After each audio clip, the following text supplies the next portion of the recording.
আসসালামু আলাইকুম। আজকে রান্না করব পটল দিয়ে নদীর ট্যাংরা মাছের ঝোল।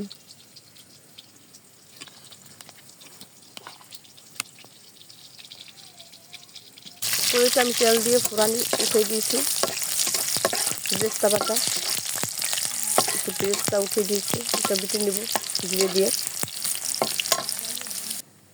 হলুদ লবণ দিয়ে মাছটা মাখিয়ে নেব। মাছটা আমি হালকা ভেজে নেব। মাছ ভাজা আমি উঠিয়ে দিয়েছি, মাছ ভাজা আমার হয়ে গেছে, আমি এখন উঠিয়ে নিই। এখানে আমি আলু দেখুন লম্বাভাবে কেটে নিয়েছি পটলের মধ্যে। এখন আলু আর পটল হালকা ভেজে নিব।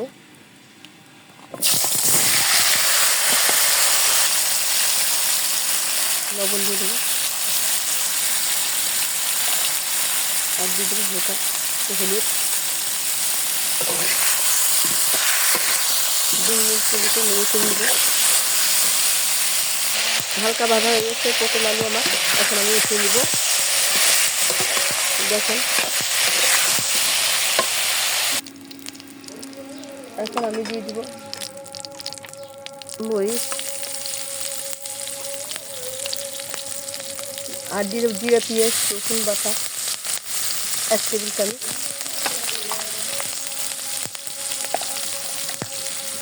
হলুদ দিয়ে দেবো পরিমাণ মতো, লবণ দিয়ে দেবো স্বাদ অনুযায়ী। এখন মশলাটা আমি ভালোভাবে কষিয়ে নেব। পানি দিব সামান্য একটু,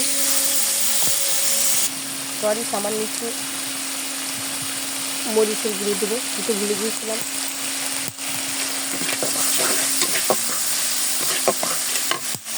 মশলা আমার কষানো হয়ে গেছে, এখন হালকা ভাজা আলু দিয়ে দিব।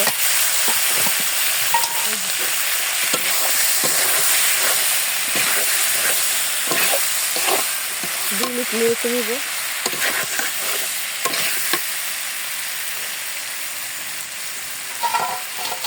এখন আমি পটল আলু কষানোর জন্য, সেদ্ধ হওয়ার জন্য পানি দিব।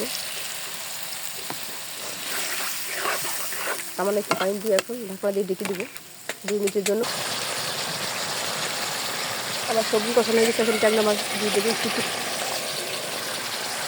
পানি আছে তার মধ্যে দিয়ে দেবো, মাছটাও কষানো হয়ে যায়। 2 মিনিটের জন্য এখন আমি জলের পানি দিয়ে দেবো।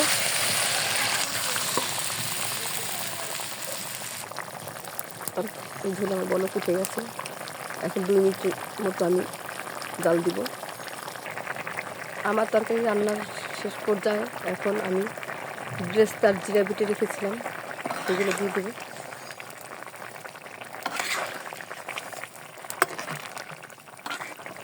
দিয়ে ভালোভাবে নেড়েছে, আবার 2 মিনিটের মতো জাল দিব আমি।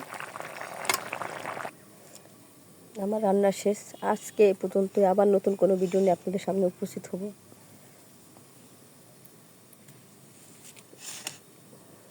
আসসালামু আলাইকুম রহমতুল্লাহি ওয়া বারাকাতুহু।